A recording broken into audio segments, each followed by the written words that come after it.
বিএনপির সাথে মাননীয় প্রধান উপদেষ্টার যে বৈঠক অনুষ্ঠিত হয়েছে, এই বৈঠক কার্যত ব্যর্থ হয়েছে।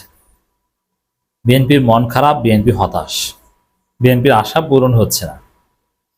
দর্শক, জামাতের উদ্যোগে, জামাতের পীড়াপিড়িতে সর্বদলীয় বৈঠক অনুষ্ঠিত হতে যাচ্ছে। তার আগে গুরুত্বপূর্ণ সব দলের সাথে প্রফেসর ইউনূস বৈঠক করেছে। বিএনপির একটা প্রতিনিধি দল ছিল, সালাউদ্দিন আহমেদ, ডক্টর খন্দকার মোশাররফ, মঈন খান, আমির খসরু মাহমুদ চৌধুরী। এরা বিএনপি সব জায়গায় বেশি খায়, কিন্তু এই বৈঠকে যে অঘটন ঘটেছে এটা আপনারা অনেকে টের পান নাই।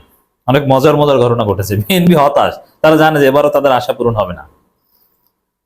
বাচ্চা সুলভ কিছু কাজ করেছে বিএনপির বুইরা খাটাস, একদম বাচ্চাদের মতো। মানে আপনি হাসবেন দেখলে। দর্শক,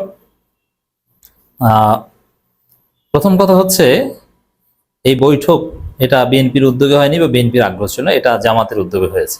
অতএব জামাতের উদ্যোগে বা জামাতের প্রস্তাবে বৈঠক, এটা বিএনপি খুশি হবে না, এটা তো স্বাভাবিক। এক, এরপরে বিএনপি মনে মনে চেয়েছিল ওয়াকারের সাথে মিলে ইউনূসকে কিভাবে সরানো যায়, তারপরে কিভাবে একটা তত্ত্বাবধায়ক সরকার আনা যায় এবং 90 দিনের মধ্যে নির্বাচন করা যায়। কিন্তু সেটা তো হলোই না, বরং ইউনূস টিকে গেল এবং ইউনূসের সাথে বৈঠক করে ইউনূসকে সমর্থন দিয়ে আসতে হয় আমাদের। মন খারাপ তো হবেই। এবং বৈঠকের যে ছবি আমরা দেখতে পাচ্ছি, সেখানে দেখতে পাচ্ছি যে ডক্টর খন্দকার মোশাররফ হোসেন গালে হাত দিয়ে বসে আছেন, মুখের উপর। ডক্টর ইউনূস একটা কাগজের দিকে তাকিয়ে আছেন, আর একটা কাগজের দিকে তাকিয়ে আছেন বিএনপির এসালম গ্রুপ বিষয়ক সম্পাদক সালাউদ্দিন আহমেদ। উপরের দিকে তাকিয়ে আছেন মঈন খান, সামনের দিকে কোনো একটা ছবির দিকে তাকিয়ে আছেন আমির খসরু মাহমুদ চৌধুরী। কোনো আন্তরিকতা নাই, কোনো সিরিয়াসনেস নাই এবং কোনো সৌহার্দ্যপূর্ণ দৃশ্য নেই। এর মানে সবার মন খারাপ। এটাই প্রমাণ করে যে এই বৈঠক ব্যর্থ, এই বৈঠকে বিএনপি খুশি না। এবং সাংবাদিকরা প্রশ্ন করেছিল যে আপনারা সন্তুষ্ট কিনা, সেখানে তারা উত্তর দিতে পারেনি।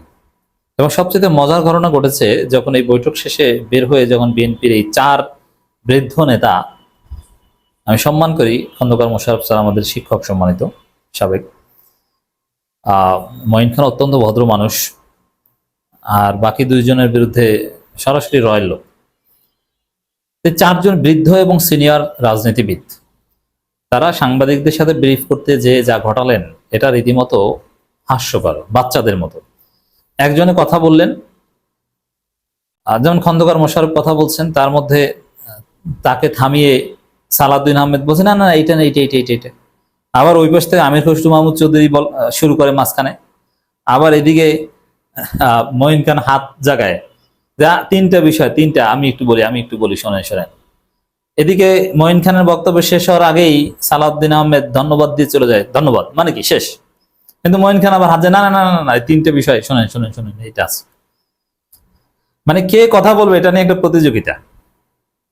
এখন এই ধরনের অপ্রীতিকর ঘটনা কখন ঘটে? মানে এই বৈঠকের পরতে পরতে অপ্রীতিকর ঘটনা। ইউনূসের সাথে হাসি মাখা মুখ নেই, বডি ল্যাঙ্গুয়েজ প্রমাণ করে যে সৌহার্দ্যপূর্ণ কোনো বৈঠক হয়নি। এবং দর্শক, ব্রিফিংয়ে যা ঘটালো, মানে কি বিএনপির মধ্যে শৃঙ্খলা নেই, যে কি বলবে, কি হয়েছে, কি এগুলো যে সুন্দর গোছালো থাকে এরকম না। এক একজনে এক একটা কথা বলে, কে ব্রিফ করবে এটা ঠিক করা না। যে 4 জনে কথা বলতে পেরেছে, না 4 জনে জিতছি, দেখছো আমিও বলছি, তুই বলছো না আমিও বলছি, তুই কয় লাইন বলছো, আমি 2 লাইন বলছি, দেখছো আমার সাথে বেশি বলতে পারছো। মানে এরকম। এই বিএনপি আসলে যে কেমন বিশৃঙ্খল একটা দল, এতেই বোঝা যায় যে তাদের অবস্থা কতটা করুণ হচ্ছে। দর্শক, জামাত যে ডক্টর ইউনূসকে টেকসই মর্যাদা দিয়ে এসেছে, সমস্যার সমাধান দেখিয়ে এসেছে, রাজনৈতিক গতিপথ নির্ধারণ করে এসেছে, আর বিএনপি দাবি দয়া দিয়ে এসেছে যে এইটা করতে হবে, এইটা করতে হবে। মানে এই বৈঠকও আবার তার পাল্টা চাপ দিয়ে এসেছে। তো প্রফেসর ইউনূস তো এই বৈঠকের আগেই বলেছেন যে দায়িত্ব পালনে অসুবিধা হলে এবার জনগণকে সাথে নিয়ে আমরা খেলবো। এই হুমকি কিন্তু বিএনপি ওয়াকার সবাইকে এক প্রকার হুমকি দিয়েছে উপদেষ্টা পরিষদ, জনগণকে সাথে নিয়ে খেলবো।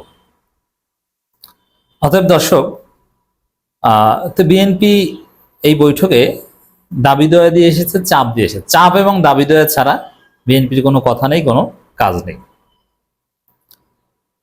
তো দর্শক, যে দাবি দিয়ে দয়া দিয়ে এসেছে এটা পূরণ হবে না, সেটা ব্যর্থ হবে।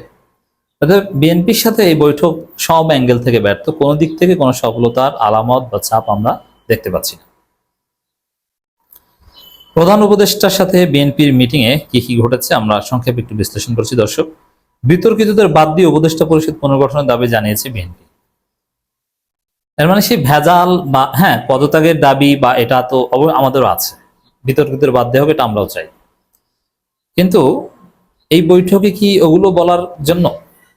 এই বৈঠকটা হচ্ছে যে না, আমাদের দেশ রক্ষা করতে হবে, বিপ্লব রক্ষা করতে হবে, ইউনুসকে রক্ষা করতে হবে, তারপর এটা বলা যাবে। কিন্তু না, ওই সবসময় চাপ, বিতর্কিত বাদ দাও, তাদের দাবি ওগুলাই, মানে তারা সকালে যা বলে ওইটাই, ওই একগুয়ে টাইপের। দেশের প্রতি কোনো আন্তরিকতা, এই সরকারের প্রতি কোনো আন্তরিকতা আমরা দেখিনি। তারাও মূল দাবি এটা, আমরা প্রধান উপদেষ্টার পদত্যাগ চাই না, রোড ম্যাপ দাবি করছি সালাউদ্দিন। এর মানে ওই রোড ম্যাপ আর পদত্যাগ চাই না এটা উপরে উপরে বলেন, আসলে ভিতরে ভিতরে পদত্যাগ চান। এটা আমরা আগে প্রমাণ করেছি। আপনি নিজে বলেছেন শূন্যতা তৈরি হবে না, আর চুপপুকে সরালে শূন্যতা তৈরি হবে, এর মানে আপনি চুপুর লোক। এই যে রোডম্যাপ চাওয়া, পদত্যাগ চাওয়া, এটা এই যে বৈঠক যেখানে ডক্টর ইউনূস চলে যাবেন, এরকম একটা সিদ্ধান্ত হয়েছিল, সেখান থেকে ফিরে এসেছেন, এই জায়গাটা তার মনোবল ধরে রাখা, তাকে সবাই সহযোগিতা করে কোঅপারেট করার একটা বৈঠক ছিল। কিন্তু সেখানেও তিনি ওই চাপ দিয়ে এসেছেন। প্রধান উপদেষ্টার সঙ্গে বিএনপি মূলত 3টি বিষয় আলোচনা হয়েছে, সেগুলো সংস্কার, বিচার ও নির্বাচন। সবার সাথেই এই মৌলিক বিষয়গুলোই আলোচনা হয়েছে। এখন সাংবাদিকদের সাথে তো সবাই কথা বলেছেন, কারটা আপনাদেরকে শোনাবো। খন্দকার মোশাররফ হোসেন বলেন, তিনি আগে বলেছেন তিনি জিতছেন, আগে বলছে মাঝখানে দাঁড়াতে পেরেছেন, মোশাররফ স্যার জিতেছে। বয়স মনে হয় সবারই সমান কাছাকাছি, সালাউদ্দিন হয়তো একটু ছোট। আমরা বলেছি এই 3টি বিষয়ের একটার সঙ্গে আরেকটার কোনো সম্পর্ক নেই, বুঝছেন? ভেজাল ছাড়া কোনো কথা নেই, অথচ সম্পর্ক আছে, একটার সাথে একটা সম্পর্কিত, একটা বাদ দিয়ে একটা হবে না। কোনো সংস্কার চলমান বিষয়, এটা চলতে হবে। আমি অনেকবার ব্যাখ্যা করেছি এটা সংস্কার চলমান বিষয় নয়, এটা মিথ্যা কথা। সংস্কার বলতে এই 1-150 সুপারিশ, এটা চলমান বিষয় না, এটা চাপাবাজি, মিথ্যা কথা, মিসলিডিং। যে সংস্কার চলমান সেটা নিয়ে আলোচনা হচ্ছে না বাংলাদেশে এখন।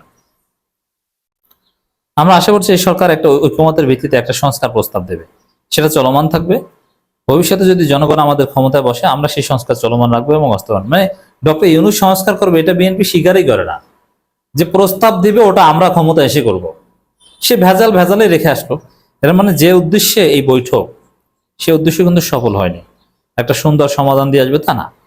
বিএনপি অন্য জায়গায় যা বলেছে এখানেও সেটা, এই 3 উপদেষ্টা পদত্যাগ চেয়েছে, তার আগে বিএনপি নেতা ইশরাক 3 বিপজ্জনক উপদেষ্টা পদত্যাগ দাবি করেছে, আসিফ মাহফুজ আর ডক্টর খলিলুর রহমান।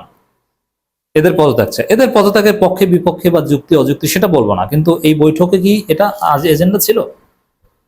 এর মানে দেশের জন্য, দেশের স্থিতিশীলতার জন্য বিএনপি ভূমিকা রাখতে ব্যর্থ, বিএনপি ভুল রাজনীতি করছে, বিএনপির আশা এত সহজে পূরণ হবে না।